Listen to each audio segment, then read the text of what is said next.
की माझ्या आईला हाक मारली तर ती हाक माझ्या आईच्या कानापर्यंत नाही जात. आई काय करू ताई, आई म्हणून हाक मारली तरी सुद्धा आई यायला तयार नाही ताई. आणि मग ज्या वेळेस ते लेकरू रडत होतं ना, त्याचे डोळे पुसले.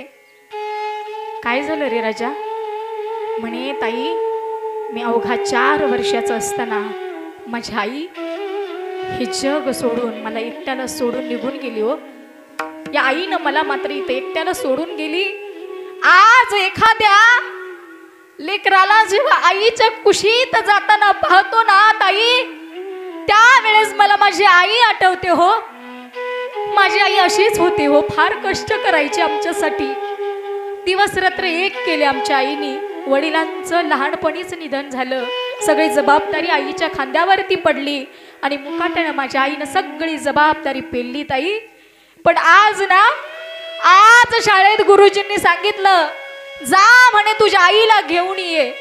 पण सांगू, आज मी माझ्या आईला एवढं बोलतो ना, एवढं मन मोकळं करतो, पण माझी आई नाही येत ताई. तुम्ही सांगा ना ताई तिला यायला. कदाचित तुम्ही महाराज आहात, तुमचं ऐकेल. हो, सांगा त्या भगवंताला माझ्या आईला पाठव म्हणाव. एक सांगू, कितीही मोठा माणूस असेल ना, आणि क्षणोक्षणाचे करावा विचार, क्षणोक्षणाचे करावा विचार, क्षणोक्षणाचे करावा विचार, क्षणोक्षणाचे करावा विचार, क्षणोक्षणाचे करावा विचार, क्षणोक्षणाचे करावा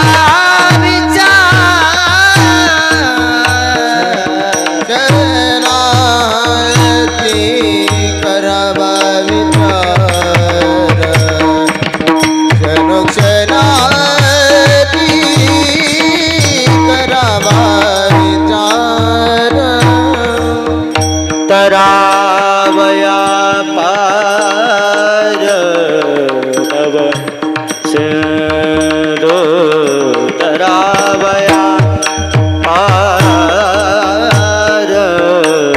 तव सिंधू, तरावया पार तव सिंधू, नाशिवंत देह जाणार सकळ, नाशिवंत देह जाणार सकळ, रावया पार भवसिंधू, रावया पार भवसिंधू, नाशिवंत देह जाणार सकळ, नाशिवंत देह जाणार सकळ, आयुष्य खातो का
आयुष्य खातो काळ सावधान नाशिवंत देह जाणार सकळ नाशिवंत देह जाणार सकळ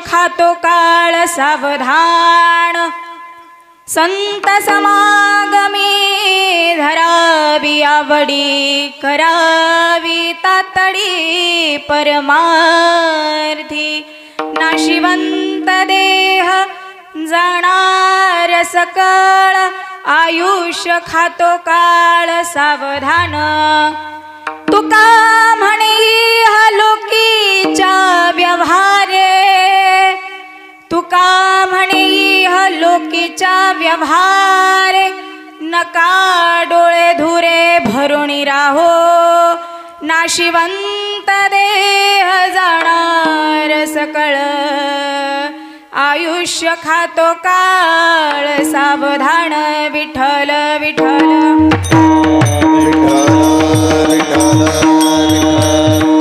महायोग पीठे तटे भीमरथ्यं वरं पुण्डलिकाय दातु मुनीन्द्र समागत्य तिष्ठन्तमानन्दकन्दं परब्रह्मलिङ्गं भजे पाण्डुरङ्गम्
पांडुरंगा करू प्रथम नमन दुसरे चरण संतांचिया त्यांच्या कृपादाने कथेचा विस्तारू बाबाजी सद्गुरु दास तुका जयांचे केलिया स्मरण होय सकळ विद्यांचे हरिकरण तेची बंधू श्री चरण श्री गुरूंचे ते नमस्कारोणी आता अलंकापुरी रम्य सिंहासनस्थं पदं भोज तेजस्फुरद्दि प्रदेशं विदीन्द्रादिदेवै सदा स्तूयमानं समाधिस्थमूर्तिं भजे ज्ञानदेव ओम नमो ज्ञानेश्वराय ओम नमो ज्ञानेश्वराय ओम नमो ओम नमो ज्ञानेश्वराय करुणा दयाळा करुणा दयाळा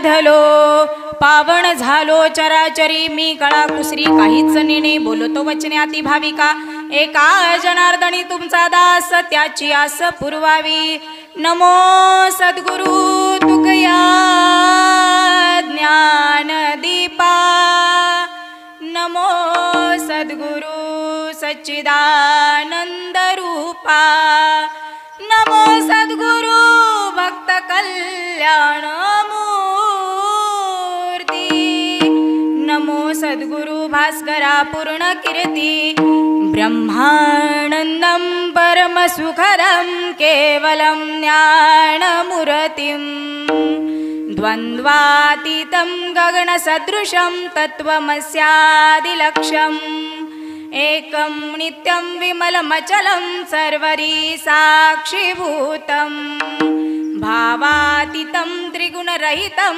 सद्गुरुतं नमामि शान्ताकारं भुजगशयनं पद्मनाभं सुरेशं विश्वाधारं गगनसदृशं मेघवर्णं शुभांग्यं लक्ष्मीकान्तं कमलनयनं योगिर्भिर्ध्यादिगम्यं वन्दे विष्णुभवभयहरं सर्वलोकैक्यनाथं वसुदेवं सुतं देवं कंसचाणूरमर्दनं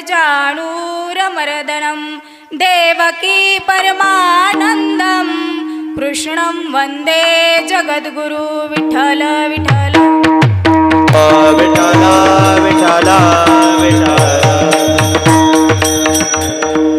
क्षणोक्षणी हाची करावा विचार तरावया पार भवसिंधू नाशिवंत देह जाणार सकळ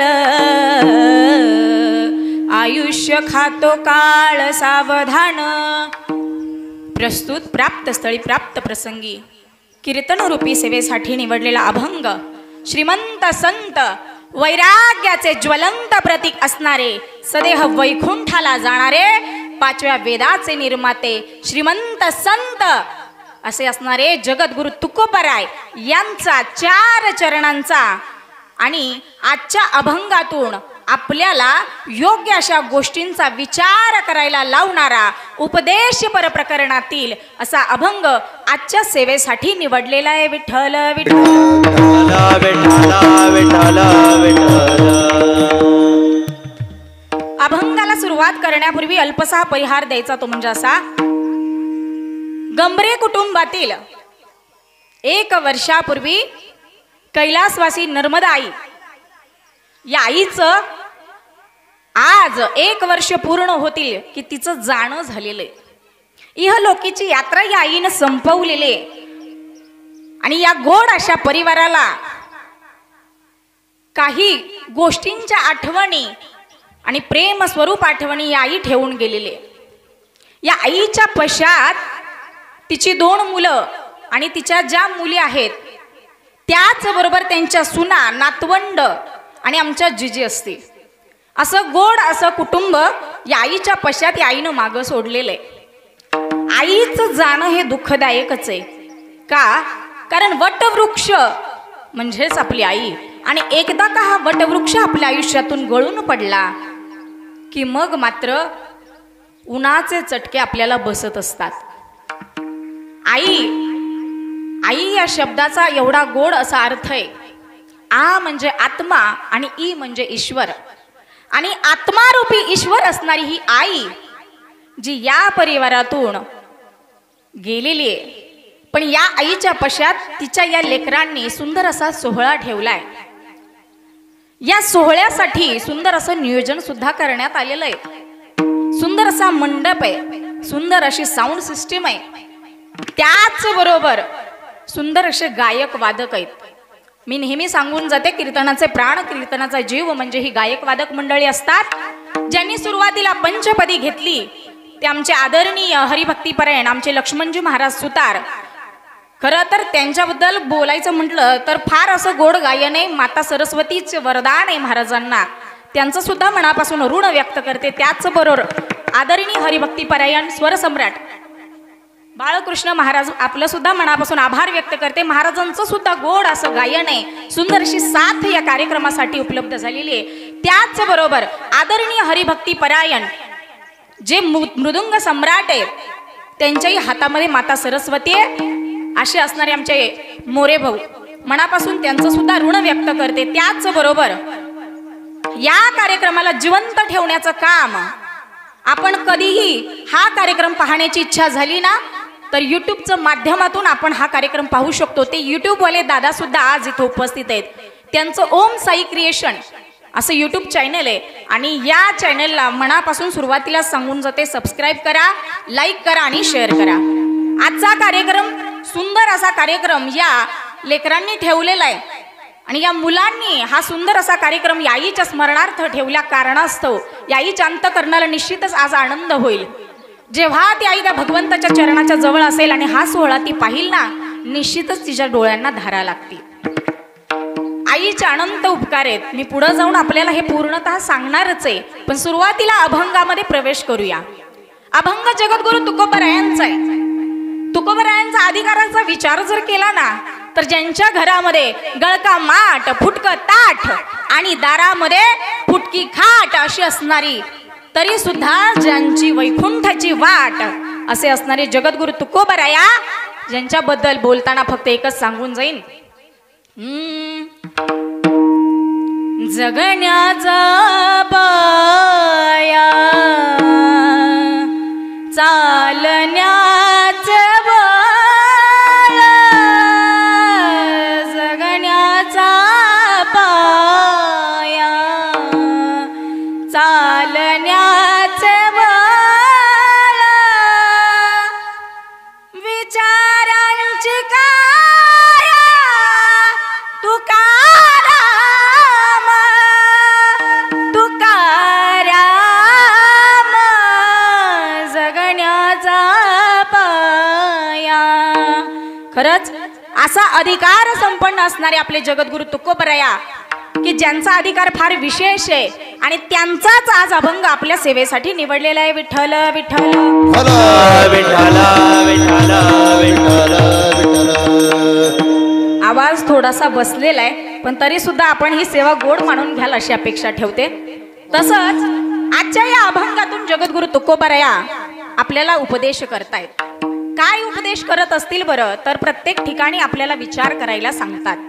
कोणता विचार करायचा? तुकोबरायांना विचारलं तर तुकोबराया सांगतात, क्षणोक्षणी हाची करावा विचार. कोणता विचार करायचा? तर हाच विचार करायचा. तुकोबरायांना विचारावं, महाराज हाच विचार करायला सांगता, पण कोणता? तरावया पार भवसिंधू. महाराज तळमळीनं प्रत्येकाला सांगतायत की बाबा रे, विचार जर करायचा असेल ना, तर हाच विचार करा. कोणता? तर हा जो भवसिंधू आहे ना, हा समुद्र आहे, संसार सागर आहे, हा तुम्हा आम्हाला पार करायचा आहे. मग तुकोबराया त्यांना आपल्या प्रत्येकाला का सांगावं असं वाटत असेल की हा जो भवसागर आहे तो पार करून जा म्हणून. कारणही तसंच आहे. कारण कलियुगामध्ये 3 प्रकार पडतात. जगाचे वृत्तींचे 3 प्रकार पडतात. पहिला प्रकार हा स्वार्थी आहे. दुसरा हा स्वार्थही साधतो आणि परार्थही साधतो. आणि तिसरा फक्त परार्थ साधतो. पहिल्या वर्गामध्ये स्वार्थ सांगितलेला आहे आणि स्वार्थ तो तुमचा आमचा जीव. प्रत्येक जीव फक्त दिवस रात्र कष्ट करतो स्वार्थापोटी. प्रत्येकाला वाटतं की माझं सगळं सुरक्षित असावं, सगळं व्यवस्थित मिळावं, सगळी स्वप्न पूर्ण व्हावीत, हीच अपेक्षा प्रत्येक जीवाला आहे. म्हणून आपला वर्ग हा स्वार्थाचा आहे. दुसरा वर्ग सांगितला तो स्वार्थही साधतो आणि परार्थही साधतो. कोणता वर्ग आहे की जो स्वार्थही साधतो आणि परार्थही? तर जी गंगा आहे ना, ही स्वार्थही साधते आणि परार्थही साधते. विठ्ठल विठ्ठल विठ्ठल विठ्ठल विठ्ठल विठ्ठल विठ्ठल. मग ही गंगा स्वार्थ काय साधते? तर ऐका, या गंगेचा उद्देश असा आहे की उगमापासून उगम पावायचं आणि समुद्राला जाऊन मिळायचं. हा या गंगेचा स्वार्थ आहे. पण आता परार्थ कोणता? ऐका, या गंगेचा परार्थ असा आहे की उगमापासून पावते उगम, पण समुद्राला जाताना मात्र अनेक गाव, अनेक लोकांना मात्र तृप्त करत जाते ही गंगा. मग माऊलींनी फार गोड सांगितलंय, फेडीत पाप ताप पोखीत दिरीचे पादक, समुद्रा जाय आप गंगे जैसे. मग ही गंगा जेव्हा या समुद्राला मिळण्यासाठी जेव्हा जाते ना, तेव्हा जाताना अनेक गाव तृप्त करते. म्हणून ही गंगा ही स्वार्थही साधते आणि परार्थही साधते. मग या गंगेला स्वार्थ आणि परार्थाची जर उपमा दिली तर तसा सूर्य सुद्धा स्वार्थी व परार्थी आहे. त्याचा स्वार्थ कोणता, तर उगवणं आणि मावळणं हा सूर्याचा स्वार्थ आहे. पण त्याचा स्वार्थ साधत असताना परार्थ हा आहे की तो प्रकाश ऊर्जा आपल्याला देत असतो. मग असं असणारा हा स्वार्थी आणि परार्थी. मग त्याचबरोबर तिसरा वर्ग सांगितला की जो फक्त आणि फक्त परार्थी आहे. कोण आहे परार्थी, तर ऐका, संत हे फक्त परार्थी आहेत. संत स्वार्थाचा विचार करत नाहीत, फक्त परार्थाचाच विचार करतात. कारण ते आले कोणत्या कारणासाठी, तर याच कारणासाठी आलेले. आम्ही वैकुंठवासी आलो याच कारणासी, आम्ही वैकुंठवासी आलो याच कारणासी. हे बोलिले जे ऋषी सात बाबी भरताया, सात बाबी भरताया, झाडू संतांचे मार्ग आडराणी भरले जग, झाडू संतांचे मार्ग आडराणी भरले जग. बोलिले जे ऋषी सात बाबे वर्ताया, सात बाबे वर्ताया, झाडू संतांचे मार्ग आडराणी भरले जग, झाडू संतांचे मार्ग आडराणी दळले जग. मग संतांना कशासाठी संत आले, तर आम्ही वैकुंठवासी आलो याच कारणासी. कोणतं, बोलिले जे ऋषी साच भावे वर्ताया. संत हे तुमच्या आमच्या कल्याणासाठी आलेले आहेत. कारण त्यांचा हेतू हा दुसरा काहीच नाही, तुमचं आमचं कल्याण व्हावं. कारण आपलं हित हे संत जाणतात. मग असे संत आहेत ना, या संतांना शरण गेलं पाहिजे. का संतांना शरण जायचं, कारण आपल्या हिताचा विचार करणारे संत आहेत. ताई, तुम्ही म्हणाल की भगवंताबद्दल बोलता, काही क्षणाला सांगता की भगवंत हा सुद्धा आपल्या हिताचा विचार करतो, संत सुद्धा आपल्या हिताचा विचार करतात आणि आई सुद्धा आपल्या हिताचा विचार करते. श्रुती हे सुद्धा आपल्या हिताचा विचार करते. माऊलींचं सुंदर अशी ओवी, अहितापासोणी काढिती, हित देवोणी वाढविती, नाही गा श्रुती परवती माऊली जगा. मग हे संत जर तुमच्या आमच्या हिताचा विचार करतात, मग ते संत आणि भगवंत यामध्ये फरक आहे का, तर यामध्ये संतांमध्ये आणि भगवंतामध्ये फरक नाही. देवते संत आणि निमित्त त्या प्रतिमा. नुसतं नावाला दिसायला फक्त संत विभिन्न आहेत, पण असताना भगवंताचा अवतार म्हणजे संत आहेत. मग हे संत तुमच्या आमच्या हिताचा विचार करणारे आहेत. आणि मग या संतांच्या अंतःकरणामध्ये भाव कोणता निर्माण व्हावा, तर तो फक्त तुमचं आमचं कल्याण व्हावं इतकाच. मग या संतांच्या अंतःकरणामध्ये भाव निर्माण व्हावा आणि त्यांनी उपदेश करायला जेव्हा सुरुवात करावी, तेव्हा तुकोबराया सांगतात, इतर गोष्टींचा विचार करण्यामध्ये वेळ न घालवता फक्त तुम्ही हाच विचार करा. कोणता विचार करा, तर अभंगाच्या क्षण क्षण हाची करावा विचार, क्षण क्षण हाची करावा विचार, करावा विचार, क्षणोक्षणाची करावा विचार, क्षणक्षणाची करावा विचार, क्षणक्षणाची करावा विचार.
संतांना विचारलं, त्यांच्या अंतकरणा भाव आहे काय, तर तुमचं आमचं कल्याण व्हावं.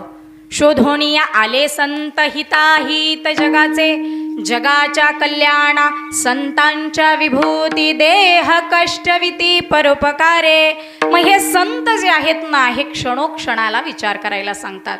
कोणता विचार करायचा तुकोबाराया, तर तुकोबाराया सांगतात क्षणोक्षणी हाची च लावला म्हणजे दुसरा करायचा नाही, हाच विचार करायचा. मग कोणता, तर तरावया पार भवसिंधू. हा जो भवसिंधू आहे, हा संसार सागर आहे ना, हा तरुण जाण्याचा प्रत्येक क्षणाला विचार करायचा.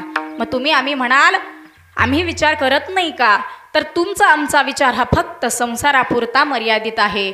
मग संतांचा विचार तेवढा तोकडा नाही. आपला विचार तोकडा आहे, पण संत व्यापक विचारांचे आहेत आणि संत हे प्रत्येक वेळेस आपल्याला जागं करत असतात. मग संतांनी सांगावं की बाबा रे, हा संसार सागर तरुण जाण्यासाठी प्रत्येक क्षणाला विचार करा.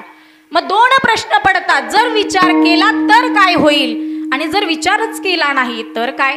कारण आपल्याला जेव्हा एखाद्या गोष्टीची फलश्रुती मिळत नाही तोपर्यंत आपण ते करण्यासाठी धडपडत नाही. जर त्यातून साध्य काहीतरी होणार असेल तर प्रत्येक जीव ती क्रिया करण्याच्या मागं जातो.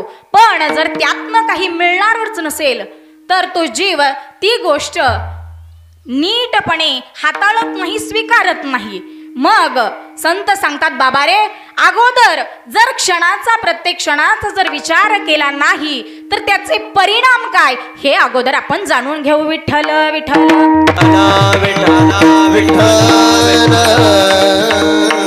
बरं, आता मला सांगा, तुम्ही म्हणाल की प्रत्येक क्षणाला जर विचार नाही केला तर त्याचा परिणाम काय, तर परिणाम असा आहे, मी गोड असा दृष्टांत देऊन जाईन ऐका.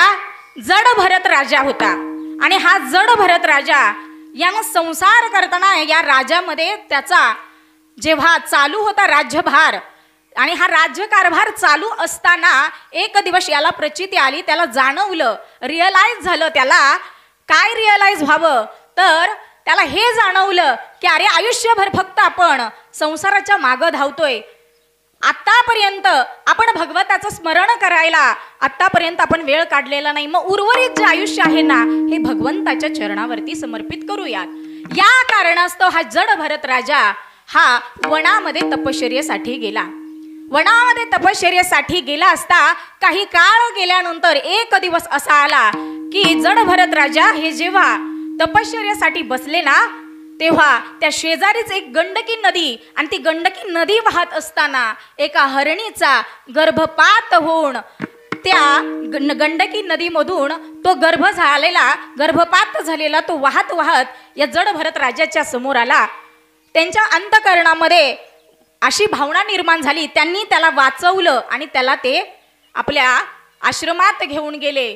आणि कुटीमध्ये नेलं असताना जेव्हा काही काळ असा लोटला की त्याला न्हाऊ घालायचे जड भरत राजा, त्याची काळजी घ्यायचे, त्याला खाऊ पिऊ घालायचे, रोजचा दिनचर्या झाली होती.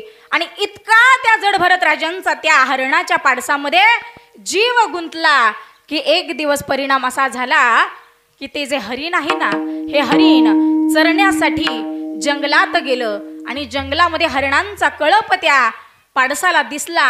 आणि शेवटी म्हणतात ना, माझी जातीचे मज भेटो कोणी, तसं ते हरणाचं ते पाडस त्या हरणांच्या कळपामध्ये निघून गेलं. निघून गेल्यानंतर 4-5 दिवस लोटले पण पाडस येईना. जड भरत राजाचा जीव मात्र कासावीस होत होता. प्रत्येक क्षणाला फक्त एवढाच विचार की ते पाडस कधी येईल म्हणून. मग ज्या काळामध्ये भगवंताचं नामस्मरण करायचं होतं, जो विचार घेऊन ते या वनामध्ये आले होते, तो विचार मात्र बाजूला राहिला आणि आता मात्र अंतकरणामध्ये विचार चालू झाला त्या हरणाच्या त्या पाडसाचा. पण जो विचार घेऊन आले तो विसरल्या कारणास्तव एक दिवस काळाने घाला घातला आणि त्यांचे प्राण घेऊन जाताना अंतकरणामध्ये ध्यान भगवंताचं लागण्याऐवजी ध्यान त्या पाडसाचं लागलं आणि नेमकून काळानं घाला घातला. त्या क्षणाला वासना जशी झाली तसं त्याचं फळ हे त्यांना मिळालं. मग काय झालं, तर ते म्हणतात की जड भरत राजा हरणी गर्भा गेला आणि घाला तो घातला वासनेने. जशी अंतकरणामध्ये वासना तसाच जन्म. मग जसं त्यांनी प्रत्येक क्षणाला जर हा विचार केला असता तर कदाचित त्यांचा शेवटचा जो काळ होता ना तो भगवंताच्या चरणावरती गेला असता. मग एका क्षणाचा विचार जर चुकला तर परिणाम असा झाला की वासना चुकीची मनामध्ये निर्माण झाली. भगवंताच्या नामस्मरणाच्या ऐवजी, भगवंताला आठवण्याच्या ऐवजी त्या पाडसाला आठवलं गेलं. मग तुम्हाला सांगितलं की परिणाम, प्रत्येक क्षणाला विचार न करण्याचा परिणाम असा आहे की भगवंताचं अंतकाळी स्मरण होत नाही आणि मग आयुष्य जे जगलो ना ते व्यर्थ जातं. त्यापेक्षा महाराज म्हणतात, अरे तुम्ही क्षणोक्षणाला विचार करा. मग जर प्रत्येक क्षणाला विचार केला तर परिणाम काय होईल? तर ऐका, परिणाम काय होईल, कारण परिणामाशिवाय जग चालत नाही. परिणामांचा विचार जग करतं, कोणता परिणाम त्याच्या अभावी होईल. तर ऐका, जेव्हा हा जटायू आहे ना, हा जटायू हा पक्षी जेव्हा सीतामातेला रावण पळवून घेऊन जात होता त्यावेळेस या जटायूने त्याला प्रतिकार केला आणि प्रतिकार करत असताना त्याची शक्ती त्या रावणाच्या शक्तीसमोर कमी पडली. परिणाम असा झाला की त्याचे दोन्ही पंख छाटले गेले आणि तो जटायू तिथंच धरणीवरती कोसळला. रक्तानं माखलं त्याचं अंग. पण परिणाम असा झाला, मुखामध्ये भगवंताचं नामस्मरण चालू झालं. श्रीराम श्रीराम श्रीराम नामस्मरण मात्र भगवंताचं चालू होतं. रक्ताने माखलेलं ते अंग. पण त्या क्षणाला नेमकून प्रभू श्री रामचंद्राने लक्ष्मणजी तिथं यावं. त्यांनी आल्यानंतर पाहिलं, अरे एक पक्षी रक्ताच्या थारोळ्यात पडलेला आहे आणि त्याच्या मोगामध्ये आपलं भगवंत म्हणजे माझं स्वतःचं नामस्मरण घेतोय. प्रभू श्रीराम त्या जटायूच्या जवळ गेले आणि जटायूचं डोकं आपल्या मांडीवरती घेतलं. ऐका, क्षणोक्षणाला विचार करण्याचं सामर्थ्य काय आहे की प्रत्येक क्षणाला जर आपण भगवंताचं ही संसार सागर तरुण जाण्याचा विचार केला तर त्याचे परिणाम ऐका, परिणाम काय होतात. तर हा जटायू आहे, याचं साक्षात भगवंताने डोकं मांडीवरती उचलून घेतलं आणि सांगितलं की काय, कशाच्या कारणास्तव तुझी कोणी अवस्था ही केली. त्यावेळेस घडलेला वृत्तांत जटायूने सांगावा की एक रावण सीतामय्येला घेऊन दक्षिण दिशेने गेला आहे आणि तिला वाचवता वाचवता त्या रावणाने माझे दोन्ही पंख छाटले आणि परिणाम असा झाला की मी गतप्राण होण्याच्या स्थितीत आहे. प्रभू श्रीरामांनी जे शब्द त्या जटायूचे ऐकले ना, त्यांच्या डोळ्याला धारा लागल्या. अरे माणसासारखी माणसं असून काही ठिकाणी त्यांची शक्तीहीन होते, पण हा एक पक्षी असून सुद्धा याची धडपड सीतामय्येला वाचवण्यासाठी होती. सांगितलं, तुला काय देऊ, तुझं शरीर व्यवस्थित करून देऊ. तर त्या जटायूच्या मुखातलं वाक्य, भगवंता देवा हे शरीर आज ना उद्या जाणार आहे. ऐका काय विचार आहे जटायूचा, हे शरीर एक ना एक दिवस जाणार आहे. या शरीराचा कुठलाही भरवसा नाही, पण तरी सुद्धा तुमचा सारखा भगवंत जर माझ्या अंतकाळाला जर असेल ना तर हे शरीर नीट करून काही उपयोग. जरी तुम्ही शरीर माझं व्यवस्थित केलं ना, पण काय खात्री की जेव्हा माझा पुढचा अंतकाल येईल त्यावेळेस प्रभू श्रीरामच माझ्या समोर असतील. काय खात्री, त्यापेक्षा माझ्या या शरीराचं कार्य संपलं, जे कार्य करायचं होतं ते कार्य संपलं. आता माझा अंतकाळ आलाय जवळ, हरकत नाही, पण माझा अंतकाळ मात्र गोड आहे. का गोड झाला, शेवट तो भला माझा बहु गोड झाला. आणि मग शेवट हा गोड होण्यासाठी काय परिणाम, तर भगवंत स्वतः उभे राहिले. आणि भगवंत जर समोर असेल तर तो अंतकाळ कुणाला नकोसा वाटेल. कारण आयुष्यभर आपली एकच साधनं असते की भगवंतानं शेवटच्या क्षणाला दर्शन द्यावं, किमान शेवटच्या क्षणाला त्याचं नामस्मरण व्हावं. म्हणून तुकोबाराया सांगतात, बाबा रे क्षणोक्षणाला विचार जर नाही ना केला तर जड भरत राजासारखी अवस्था होईल, आणि जर क्षणोक्षणाला विचार केला तर अवस्था या जटायूसारखी, माणसासारखा माणूस असून त्याची वासना फिरली आणि वासनेच्या अभावी दुसरा जन्म प्राप्त झाला, पण हा जटायू यानं याचं जीवन सार्थकी लावलं. आणि मग असा असणारा विचार प्रत्येकाच्या मनामध्ये प्रत्येकानं धारण करावा. का धारण करावा, कारण या देहाचा भरवसा नाही. मग या देहाचा जर भरवसा नाही तर मग तुकोबरया काय केलं पाहिजे, कोणती साधना केली पाहिजे, आणि ती साधना या देहामध्ये घडेल की नाही, किंवा काय करावं ते आम्हाला सांगाल तर फार बरं होईल. तर मग महाराज म्हणतात, बाबा रे तुम्हाला ना या ज्या शरीरावर तुम्ही फार प्रेम करता ना, हे शरीर आहे ना, हे देह हा काळाचा आहे. मग हा देह जर काळाचा आहे ना तर मग तुकोबराया सांगतात, हा देह, या देहावर प्रेम करण्यापेक्षा हे प्रेम भगवंताच्या चरणावर लावा. कारण हा देह कसा आहे? अभंगाच्या दुसऱ्या चरणावर. नाशिवंत देह दानार सकळ, नाशिवंत देह दानार सकळ, नाशिवंत देह जाणार सकळ, नाशिवंत देह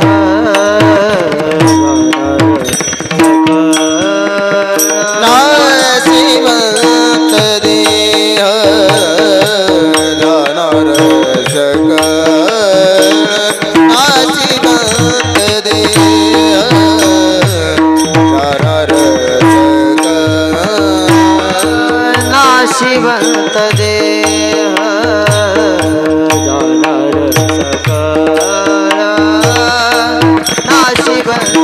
नाशिवंत देह जाणार सकळ. आयुष्य खातो काळ सावधान, आयुष्य खातो काळ सावधान, नाशिवंत देह जाणार सकळ, नाशिवंत देह जाणार सकळ.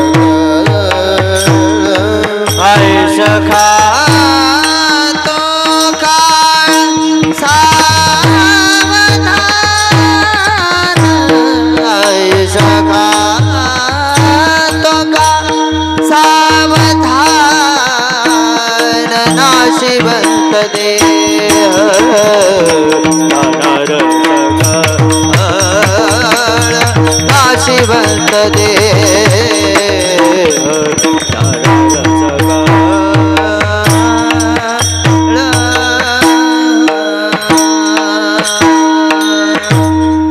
मग तुकोबऱ्या या म्हणतात, अरे ज्या देहावरती तुम्ही आम्ही प्रेम करतो की नाही, हा देह हा मातीमोल होणार आहे. नाशिवंत देह जाणार सकळ, आयुष्य खातो काळ सावधान. मग तुकोबरा या पदोपदी आपल्याला सावध करतात. बाबा रे, ज्या ताठ्यानं, ज्या अभिमानानं तू अहंकारानं उन्मत्त झालेला आहे ना, ज्या शरीरावरती इतकं प्रेम करतो की नाही, त्या शरीराचं एक ना एक दिवस मातीमोल होणार आहे तो शरीर. मग हे शरीर जाण्या अगोदर भगवंताच्या बद्दल अंतकरणामध्ये प्रेम निर्माण कर. कारण हा भगवंत ज्याच्यासाठी तू दिवस रात्र कष्ट करतो, कारण प्रत्येक जण, प्रत्येकाला अपेक्षा आहे की आयुष्यामध्ये सुख प्राप्ती व्हावी. पण या संसारामध्ये हे सुख तुम्हा आम्हाला भेटत नाही. का? दुःख बांधवडी आहे हा संसार, सुखाचा विचार नाही कोठे. या संसारामध्ये तुम्ही आम्ही प्रत्येक क्षणी विचार करतो की सुख प्राप्त होईल. आपली अवस्था कशी झाली आहे माहितीये? सुई पडली घरामध्ये आणि शोधतोय दारामध्ये. आपली अवस्था कशी? सुई पडली घरामध्ये, सुई हरवली घरामध्ये, पण शोधतोय दारामध्ये. मला सांगा, किती वेळ शोधल्यानंतर ती सुई सापडेल? किती वेळ शोधल्यानंतर ती सुई सापडेल? नाही सापडणार. तसं महाराज म्हणतात की अरे नको त्या ठिकाणी आपण आपले कष्ट वाया घालवतो. जिथं कष्टाची गरज आहे, जिथं परमार्थामध्ये फक्त प्रेमाची गरज आहे, ते प्रेम तुम्ही आम्ही संसारावरती लावतो. मग महाराज म्हणतात ते प्रेम, संसाराचं प्रेम काढून, शरीरावरचं प्रेम काढून ते प्रेम भगवंताच्या चरणावरती दृढ करा. मग एकाने प्रश्न केला, महाराज तुम्ही सांगताय की संसार हा फार वाईट आहे, मग संसार सोडायचा का? तर तुकोबाराय सांगतात की अरे संसार सोडायचा नाही, संसार सोडायचा नाही, पण संसारात कसं राहायचं? आसोनी संसारी, किंवा संसारात राहताना कसं राहायचं? तर जसा एखादा वाट सोरू, एखाद्या आश्रमशाळेत यावं, धर्मशाळेत यावा आणि काही कालावधीसाठी त्यानं विश्रांती घ्यावी आणि दुसऱ्या दिवशी त्याच्या मार्गानं त्यानं जावं. वस्ती कर वस्ती आला आणि प्राप्त काळी निघोनी गेला, तैसे असावे संसारी. कसं? जोवरी प्राचीनाची दोरी. म्हणजे जोपर्यंत आपण संसारात आहोत ना, माझं माझं माझं करत आयुष्य घालवतो आणि अंतकाळ मात्र असा येतो की तो भगवंत मात्र आपल्याला स्मरत नाही, आठवत नाही. म्हणून मग प्रश्न केला तुकोबराया, तुम्ही सांगताय शरीर, या शरीराचा भरवसा नाही, देह जाईल जाईल त्यासी काळोबा खाईल. मग या शरीराचा जर भरवसा नाही, मग तुकोबराया काय केलं तर आमचं जीवन सार्थकी लागेल? कशाची संगत केली तर आमचं जीवन सार्थकी लागेल? तर तुकोबराया सांगतात, तुम्हाला जर तुमचं आयुष्याचं सार्थक करायचं असेल, हा भवसागर जर तरुण जायचा असेल ना, तर एकमेव मार्ग असा आहे की ज्यांना तुम्ही भेटला ना की तुमचा हा भवसागर पार करून जाण्यासाठी अडथळे येणार नाहीत. मग कुणाच्या संगतीत जायचं, कुणाला शरण जायचं? अभंगाच्या तिसऱ्या संत समागमे धरावे आवा, संत समागमे धरावी आवा, संत समागमे धरावे आवडी, संत समागमे धरावी आवडी, संत समागमे धरावी आवडी, संत समागमे धरावी आवा, संत समागमे धरावी आवडी, संत समागमे धरावी आवडी, करावी तातडी परमार्थाची, करावी तातडी परमार्थ, नाशिवंत देह जाणार सकाळ, नाशिवंत देह जाणार सकाळ, करावी तातडी परमार्थाची, करावी तातडी परमार्थाची, नाशिवंत देह जाणार सकाळ, नाशिवंत देह जाणार सकाळ.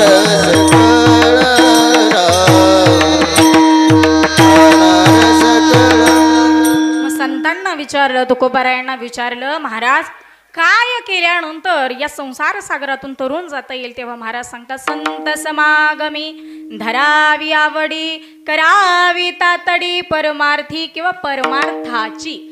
मग तुम्ही आम्ही परमार्थ करत नाही का? तुम्ही आम्ही परमार्थ करतो, पण आपला परमार्थ संतांच्या बरोबरीचा नाही. संतांनी संसारही केला आणि परमार्थही केला. तुकोबराया म्हणतात, संसाराच्या नावे घालोन या शून्य, वाढता हा पुण्य धर्म केला. संसाराच्या नावे शून्य घातला म्हणजे काय केलं? संसाराची व्हॅल्यू, संसाराची किंमत झिरो केली का आपण? शून्य ही संसाराची आपण व्हॅल्यू केलेली नाही. तर संसाराची किंमत ही तुकोबरायांच्या अर्थानं त्यांनी वाढवली. मग कसं? तर शून्य हा जर लेकरांचा पेपर चेक करताना, मुलांचा पेपर चेक करताना जर शून्य मार्क दिला शिक्षकांनी, तर शून्य म्हणजे काहीच नाही. पण जर शून्याचा दुसऱ्या अर्थाने विचार केला तर शून्य म्हणजे बरंच काही होतं. एकाच्या पुढं जर हा शून्य नेऊन ठेवला तर एकाची किंमत वाढते की कमी होते? वाढते ना. एकाची किंमत जर त्या एकाच्या पुढं शून्य ठेवला तर एकाची किंमत ही वाढत जाते. तसं तुकोबराया म्हणतात, आम्ही परमार्थ केला पण संसाराची सुद्धा आम्ही किंमत काय केली? वाढवली. शून्य घातला म्हणजे संसाराची सुद्धा किंमत आपण वाढवली. मग संतांसारखा संसार, कारण संसार तरुण जाणं, भले भले संसार तरुण जातो म्हणाले, पण भल्या भल्यांना संसार हा तरुण जाता आला नाही. ब्रह्मदिकाला सुद्धा नाही. ब्रह्मदेव हा त्याला सुद्धा हा संसार तरुण जाता आला नाही. तो हा करिता विचार, तो हा दृढ संसार ब्रह्मादिका पार नुल्लंगवे सामर्थ्य. त्या ब्रह्मदेवाला सुद्धा हे संसार तरुण जाण्याचं सामर्थ्य नाही. मग संतांना शरण काय जायचं? कारण हा भगवान परमात्मा आहे ना, हा निर्गुण निराकार आहे. काय आहे? निर्गुण निराकार आहे. पण हा निर्गुण निराकार परमात्मा तुमच्या आमच्यासाठी संतांनी आकाराला आणला. मग या संतांनी त्याला आकाराला आणताना काय केलं? तर आणीला हा रूपाबळे करोनी खळे हरिदासी. संतांनी तुमच्या आमच्यासाठी हा निर्गुण निराकार परमात्मा आकाराला आणला. मग हा जो निर्गुण निराकार परमात्म्याची ओळख तुम्हाला आम्हाला नव्हती. मधले जे संत हे दुवा बनले. काय बनले? दुवा बनले. म्हणजे काय केलं संतांनी? तर मला खरं सांगा, इथं माता माऊल्या बसलेल्या आहेत. जन्मजात लेकरू आहे आणि ते लेकरू एक 7-8 महिन्याचं झालं, किमान वर्षाचं झालं की ते बोलायला लागतं. आणि जेव्हा ते वर्षाचं झालं ना, जेव्हा त्याला वर्षाचं त्या लेकरानं व्हावं, पण जेव्हा ते महिन्याचं असतं त्यावेळेस त्या लेकराला त्याचे वडील ओळखता येतात का? येतात का? महिन्याच्या लेकराला वडील ओळखता येतात का? मग ते 7-8 महिन्याचं किंवा वर्षाच्या लेकराला वडील ओळखता येतात. पण मला खरं सांगा, जे जन्मजात लेकरू आहे, ज्याचा नुकताच जन्म झालेला आहे, त्या लेकराला माय कशी ओळखता येत असेल? ओळखते की नाही माय? आईचा स्पर्श त्या लेकराला जाणवत असतो. मग संत हे सुद्धा काय आहेत? आई आहेत. आणि मग संत काय करतात? जशी ती आई, संसारातली जी आपली आई आहे ना, ही वडिलांची ओळख करून देते लेकराला. काय म्हणते? हे तुझे बाबा. मग जेव्हा ही आई आहे ना, ही आई वडिलांची ओळख करून देते, तेव्हा त्या लेकराला कळतं की आपले कोण आहेत? बाबा आहेत. तसं ही संत रूपी माऊली, हे सद्गुरु रूपी माऊली त्या भगवंताची ओळख करून देताना, हा कोण आहे? हा तुझा म्हणा ना बाप. मग जसं त्या भगवंताची ओळख संत करून देतात, म्हणून म्हटलं मगाशीच की संत हे तुमच्या आमच्यासाठी त्या निर्गुण निराकार भगवंताला साकार करतात. मग संतांचा एवढा उच्च अधिकार आहे. मग असे असणारे संत ते म्हणतात, बाबा रे, आयुष्य आहे ना, या आयुष्यामध्ये योग्य असं आयुष्य, योग्य तो विचार करा. नको त्या विचारांचा अंती परिणाम चुकीचा होईल. जर विचार योग्य असेल तर आचारही योग्यच होतो, पण जर विचार चुकला तर आचारही चुकल्या जातो. म्हणून महाराज सांगतात, बाबा रे, क्षणोक्षणी हाची करावा विचार आणि तरावया पार भव सिंधू. मग तुम्ही काय एकदा तर संतांच्या संगतीत गेला ना, की संत हे आम्हाला संसार सागर तरून जाण्यामध्ये मदत करतात. म्हणून मग तुकोबरायांना विचारलं, तुकोबराया, राहायचं कसं, काय करावं? तेव्हा तुकोबराय सांगतात, असं संसारात राहा की अहंकार रूपी जीवन जगा. मग अहंकार रूपी म्हणजे काय? कारण तुमच्या आमच्या डोळ्यामध्ये विशिष्ट प्रकारचा धूर गेलेला आहे. मग तो धूर कोणता? तर तुकोबराय अभंगाच्या 4थ्या चरणाचा. तुका म्हणे अलोके जावे भार, तुका म्हणे अलोके जावे भार, लोकीचा व्यवहार, तुका म्हणे लोकीचा व्यवहार, तुका म्हणे अलोकीचा व्यवहार, तुका म्हणे अलोकीचा व्यवहार, तुका म्हणे लोकीचा व्यवहार, तुका म्हणे लोकीचा व्यवहार. नका डोळे धूर भरले राहो, नका डोळे धूर भरले राहो, नाजिवंत देह जाणार सक, नाजिवंत देह जाणार सक. नका डोळे दूर भरोनी राम, नका डोळे दूर भरोनी राम, नाशिवंत देह जाणार सकाळ, नाशिवंत देह जाणार सकाळ. आयुष्य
सगळ्यांनी जोरदार अशा टाळ्या वाजवा यांच्यासाठी. कारण गायन ही कला सोपी नाही. जे म्हणतात ना, जावे त्याच्या वंशात तेव्हा कळे. जोपर्यंत ती आत्मसात करत नाही तोपर्यंत त्यातलं जे मार्मिक गोष्टी आहेत ना, ते ज्याचं त्यालाच माहिती असतात. बरं, विषांतर न करता तुकोबराया सांगतात की बाबा रे, या देहाला आल्यानंतर या शरीराचा, संपत्तीचा, पैशाचा हा जो गर्व आहे ना, हा गर्व, हा जो धूर तुझ्या डोळ्यांमध्ये गेलाय, हा धूर मात्र जाऊ देऊ नको. का? कारण ज्या संपत्तीचा गर्व करतो एक ना एक दिवस ती जाणार आहे. ज्या शरीराचा गर्व करतो ते शरीर सुद्धा एक ना एक दिवस मातीमध्ये जाणार आहे. कारण तुम्ही आम्ही प्रत्येक गोष्टींचा अहंकार मनामध्ये ठेवतो आणि हा अहंकार रूपी धूर हा डोळ्यामध्ये जाऊ देऊ नका, असं तुकोबराया सांगतात. का? कारण ह्या शरीरावरती इतकं प्रेम करूनही, मला खरं सांगा, एखादा व्यक्ती आपल्या घरातील मरण पावतो, स्मशानामध्ये त्याला नेल्या जातं, पण खरं सांगू, हजारोंच्या संख्येमध्ये जळणारा मात्र तो एकटाच असतो. जळणारा तो एकटा असतो, पण जाळणारे मात्र हजारोच्या संख्येने उपस्थित असतात की नाही? एखादा म्हणतो का, तू गेला म्हटल्यावरती तुझ्याही मागं मी येतो म्हणून? नाही. का? कारण ज्याचं मरण आहे तोच फक्त जाणार आहे, बाकीचे फक्त तमाशा बघणारे. प्रत्येकाला जायचंय, पण एखाद्याला मर जर म्हटलं ना तरी राग येतो. अगा मर हा बोल न सहाती, आणि मेल्यावरती रडती. मग मौली म्हणतात, अरे मर म्हटलं नाही एखाद्याला तरी सुद्धा राग येतो. पण कधीच आपण हा विचार करत नाही की आपण एक दिवस प्रश्न केला कोण आहेत ते. त्यावेळेस भगवंताचं उत्तर असे, आई आणि वडील हे तुझं कल्याण करणारे, तुझं हित साधणारे असे माझे तत्व मी पृथ्वीवरती पाठवलेले, जे तुझाच विचार करतील, तुझ्या हिताचा विचार करतील. मग तो भगवंताच्या जवळ असणारा तो जीव कसा बसा पृथ्वीवरती यायला तयार झाला. का? तर त्याला कळालं की माझी काळजी घेणारं कोणीतरी आहे. पण एक सांगू, हा जीव जन्माला आल्यानंतर ती आई त्या लेकराला फार प्रेमानं सांभाळते. हो, किती प्रेमानं सांभाळावं. पोटात असल्यापासून त्या लेकराचा त्रास, ती माय वाहते. मग अशी असणारी जी आई आहे ना, मग त्या आईबद्दल तुकोबराया म्हणतात, लेकुराचे हित वाहे माऊलीचे चित्त, ऐसी कळवळ्याची जाती करीला भाविण प्रीती. कुठल्याही स्वार्थाचा लवलेश जिच्या अंतकरणामध्ये नाही ना, ती माय असते. बहिणाबाई फार गोड बोलतात. हो, काय म्हणतात बहिणाबाई? आईला माय हा शब्द दिला बहिणाबाईंनी. खानदेशातल्या आहेत बहिणाबाई. काय म्हणतात ऐका.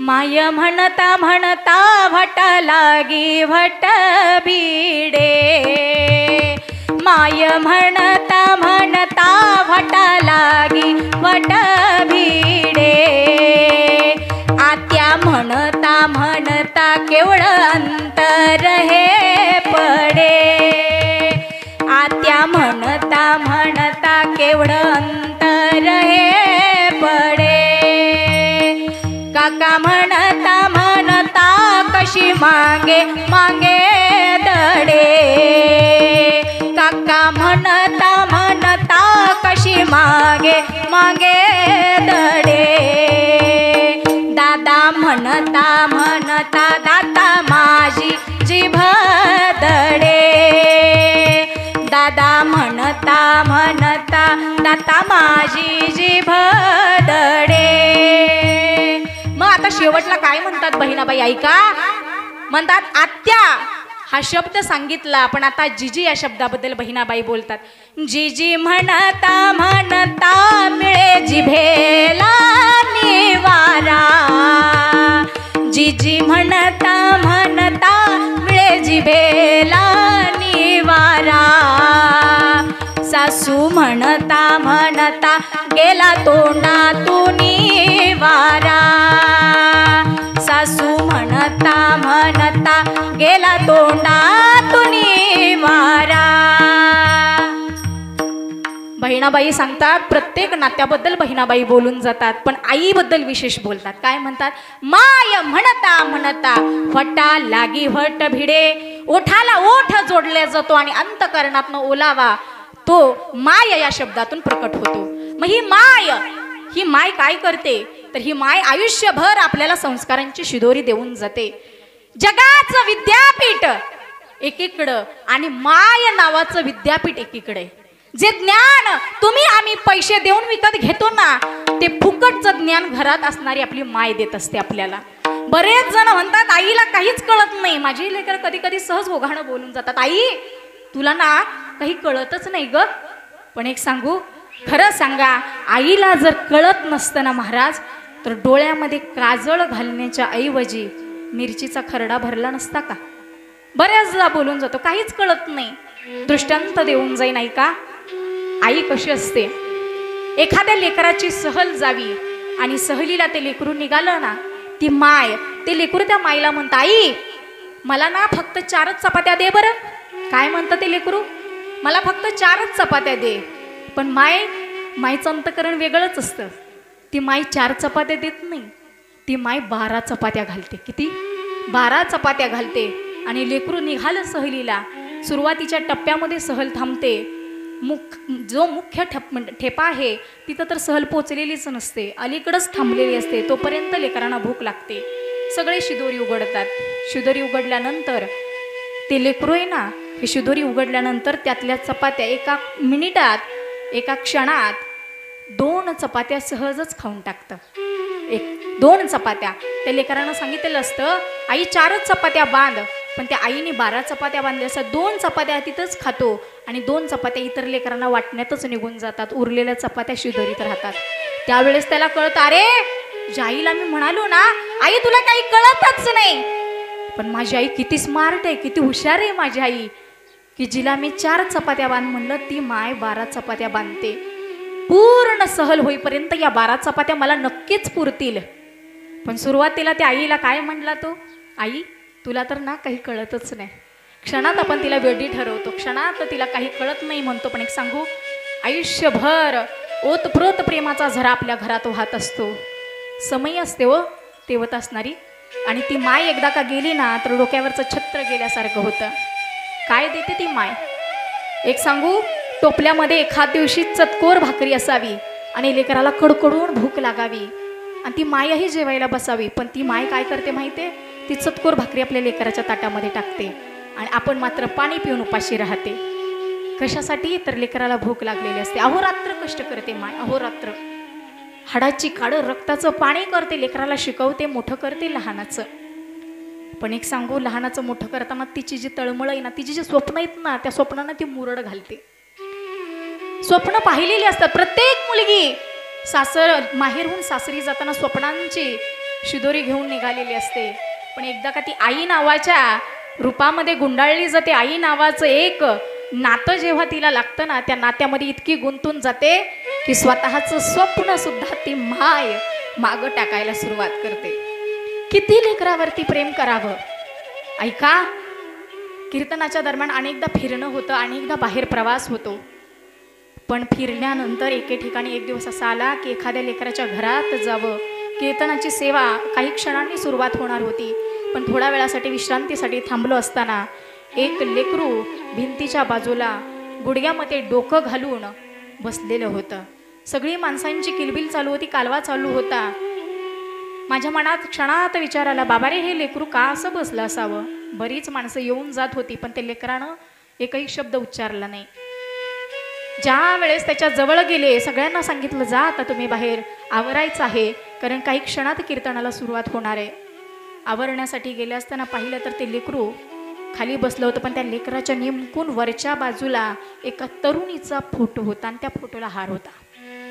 त्या तरुणीच्या फोटोचा तो हार पाहिल्यानंतर मनात क्षणात विचार आला, काय ती स्त्री एवढ्या कमी वयात तिचं जाणं व्हावं, कोण असावी. कदाचित या घरातली मुलगी असेल, कदाचित या घरातली सून असेल. पण आवरण्याच्या तयारीमुळं फारसा विचार न करता तयारीला सुरुवात केली. पण एका क्षणामध्ये विचार आला, हे लेकरू अजूनही बोलत नाही, अजूनही जागेवरनं उठत नाही, काय झालं असेल ह्या लेकराला. आणि जेव्हा त्या लेकराला विचारलं ना की काय झालं राजा, तेव्हा ते लेकरू बोलायला तयार नव्हतं. फक्त त्याच्या डोळ्यातनं अश्रू येत होते. बाळा काय झालं राजा. म्हणे ताई माझ्या ना गुडघ्याला काल पडल्यानंतर ना जखम झाली ताई, आणि ती जखम इतकी भळभळते की त्या जखमेला लावायला औषध लावणारी माझी आई मात्र आज नाही. म्हटलं नाही, कुठे गेली का बाहेर. आईला सांगितलं मी ताई, पण आई ऐकतच नाही. अरे तुझं ऐकून घेत नसेल, मी सांगून पाहते. त्यावेळेस ते लेकरू बोलायलाच तयार नाही. ते लेकरू फक्त हमसून रडत होतं. ताई माझ्या आईला मी फार आवाज दिला हो, पण माझी आई यायला तयार नाही. त्यावेळेस त्या लेकराचे ते शब्द ऐकल्यानंतर आपसुकच डोळ्यातनं पाणी येतं, कारण स्त्रियांजवळ हृदय हे कोमल असतं. क्षणात एखादा विषय निघाला की आपसुक डोळ्यात पाणी येतं. म्हटलं राजा थांब, म्हटलं मी तुझ्या आईला बोलवून आणते आणि तुझ्या पायाची भळभळणारी ती जखम त्याला औषध पाणी करायला सांगते. ते लेकरू रडत होतं. ताई माझ्या आई अशा ठिकाणी केले ना हो की माझ्या आईला हाक मारली तर ती हाक माझ्या आईच्या कानापर्यंत नाही जात. आई काय करू ताई. आई म्हणून हाक मारली तरी सुद्धा आई यायला तयार नाही ताई. आणि मग ज्या वेळेस ते लेकरू रडत होतं ना, त्याचे डोळे पुसले. काय झालं रे राजा. म्हणे ताई मी अवघा 4 वर्षाचं असताना माझी आई हे जग सोडून मला एकट्याला सोडून निघून गेली हो. या आईनं मला मात्र इथे एकट्याला सोडून गेली. आज एखाद्या लेकराला जेव्हा आईच्या कुशीत जाताना पाहतो ना ताई, त्यावेळेस मला माझी आई आठवते हो. माझी आई अशीच होती हो, फार कष्ट करायची आमच्यासाठी. दिवस रात्र एक केले आमच्या आईनी. वडिलांचं लहानपणीच निधन झालं. सगळी जबाबदारी आईच्या खांद्यावरती पडली आणि मुकाट्यानं माझ्या आईनं सगळी जबाबदारी पेलली ताई. पण आज ना, आज शाळेत गुरुजींनी सांगितलं जा म्हणे तुझ्या आईला घेऊन ये. पण सांगू, आज मी माझ्या आईला एवढं बोलतो ना, एवढं मन मोकळं करतो, पण माझी आई नाही येत ताई. तुम्ही सांगा ना ताई तिला यायला. कदाचित तुम्ही महाराज आहात, तुमचं ऐकेल हो. सांगा त्या भगवंताला माझ्या आईला पाठव म्हणाव. एक सांगू, कितीही मोठा माणूस असेल ना आणि आई नावाचं छत्र गेल्यानंतर त्याच्या अंतकरणात ती पोकळी निर्माण होते ना, ती फक्त त्याला माहिती असते. आपण फक्त भावनेच्या द्वारे व्यक्त करू शकतो. साने गुरुजींचा गोड दृष्टांत ऐका. साने गुरुजी एक दिवस आंघोळीला गेले आणि आंघोळीला गेल्यानंतर साने गुरुजींनी त्या आईला सांगा, बाई अगं माझे पाय ओले आहेत आणि या पायांना मी जर असाच चालत आलो ना तर माती लागेल ग. एक काम कर, तुझा जो पदर आहे ना, तुझा हा ओसा आहे ना, हा ओसा इथं अंथर आणि त्याच्यावर पाय ठेवून मी बाहेर येतो. त्यावेळेस आईनं सांगावं, ऐका ज्ञानाची शिदोरी माय कशी देते. आईने सांगितलं, श्याम तू म्हणतोयस की तुझ्या पायाला माती चिकटेल म्हणून एवढी काळजी घेतोस ना, पण राजा जशी पायाला माती चिकटू नये, पायाला घाण लागू नये म्हणून काळजी घेतोस ना, तशी स्वतःच्या आयुष्याला, स्वतःच्या या संस्कारांना सुद्धा घाण लागू नये याची सुद्धा काळजी घे राजा, याची सुद्धा काळजी घे. मी सांगितलं मगाशी, संस्कारांचं विद्यापीठ, ज्ञानाचं विद्यापीठ माय असते, खूप काही देऊन जाते. एक सांगू, जरी लेकरू 40 वर्षाचं असावं आणि आई जी माय आहे ना, ती आई ही 60 वर्षाची असावी. पण तिच्या अंतकरणात जसं ते लेकरू लहान असल्यापासून जी तळमळ असते ना, ते लेकरू 40 वर्षाचं झालं तरी ती तळमळ तिच्या अंतकरणात असते. भले ती 80 वर्षाची असू द्या, लेकरू 40 वर्षाचा असू द्या, पण त्या लेकराविषयीचा भाव मात्र बदलला जात नाही. ती माय असते. किती प्रेम करावं आईने. एखादी लेक, तिला त्रास व्हावा सासरी, फार त्रास होतो लेकीला. ती लेक इतरांपाशी व्यक्त होत नाही का? तिला माहिती असतं ज्या स्त्रीपाशी मी व्यक्त होईन ना, कदाचित ती या गोष्टीचं भांडवल करून जगाला सांगेल आणि माझं हे दुःख कमी होण्याच्या ऐवजी वाढवून जाईल. म्हणून ती लेक एक मन मोकळं करण्याचं ठिकाण असतं ना, ती आई असते. आईपाशी हमसून ती लेक रडते आणि सांगते, आई घरी असा असा त्रास आहे ग. पण ती आई असते ना, ती आई त्या लेकीच्या तोंडावरून हात फिरवते, गालाची पापी घेते आणि सांगते, राजा दिवस नाही राहत ग, हे दिवस जाण्यासाठीच आहेत. जसा दिवस उगवतो ना राजा, तसाच दिवस हा मावळणार आहे. त्यामुळं तू काळजी करू नको. आज तुला त्रास होतो, एक दिवस का होईना, पण तुझं आयुष्यात सुख येणार आहे ग. आणि जेव्हा ही माय मरणासन्न अवस्थेत पडावी, लेकीच्या कानावरती बातमी जावी, लेक कष्ट करणारी असते, गरीब घराण्यातली असते, रोजंदारीनं कामाला जावी आणि कळावं की ताई, भावाचा फोन आला, ताई अगं आईला बरं नाही. आई काही क्षणांची सोबती आहे. त्या लेकीच्या हातातलं ते खुरप हातातलं तिथल्या तिथेच गळून जावं, लेक तिथल्या तिथे रडावं. आजपर्यंत माझ्या आईने फार कष्ट केले माझ्यासाठी, खूप कष्ट केले, आणि आज माझी आई मरणासन्न अवस्थेत आहे, पण माझ्या जवळ जाण्यासाठी, वाट करचीसाठी साधे पुरेसे पैसे नसावेत. काही दरिद्रता. लेक रडत होती, शेजारच्या आयाबाया पाहत होत्या आणि आयाबायांनी सांगितलं की जा अमुक अमुक एवढी एवढी रक्कम आम्ही गोळा करतो, ही घेऊन जा तुझ्या आईला बघ. कारण एकदा का माती आड गेलेली माय पुन्हा दिसणार नाही. गेली ती, पण जाताना एवढी एकच विचार डोक्यामध्ये की आपल्याला आपली आई दिसणार आहे. या हेतूस्तव ती लेक पळाली, पण जाताना एसटीने जाताना पळत पळत जात असताना एसटीने गेली. एसटीत बसल्यानंतर पायातली वाहना तिथं राहावी, फक्त विचार चक्र डोक्यात, माझ्या आईला जाईपर्यंत आईचे श्वास थांबू नयेत, आईला पाहता यावं, आईला घट्ट मिठी मारता यावी, म्हणून त्या लेकीची घालमेल उठावी. आणि ते एसटीतून एकदा का उतरली, एसटी निघून गेली, आणि जेव्हा पायाला चटके बसायला लागले ना, त्यावेळेस कळालं की अरे पायातली वाहन, पायातली चप्पलच एसटीत राहिली. तरी सुद्धा त्या लेकराला, काकेला घेऊन ती लेक फक्त आईचा विचार करून, पायाला चटके बसत असताना ती लेक आईच्या विचारात ती आईला भेटण्यासाठी जावी. किती प्रेम असावं. आईचं प्रेम हे उत्प्रोत. अहो जेव्हा आपण जातो ना, आई आपली कधीच रिकामी पिशवी पाठवत नाही. भले आपण नाही काही तिच्यासाठी नेऊ द्या, पण ती मात्र भरलेल्या पिशवीनेच लेकीची पाठवणी करत असते. आणि अशी असणारी माय एकदा का आयुष्यातनं गेली ना, दुःख हे ज्याचं त्याला माहिती. आईबद्दल बोलताना खूप काही सांगून गेले, कारण आईचं प्रेम हे समुद्रासारखं विशाल म्हणावं तर समुद्राला सुद्धा खारटपणा आहे.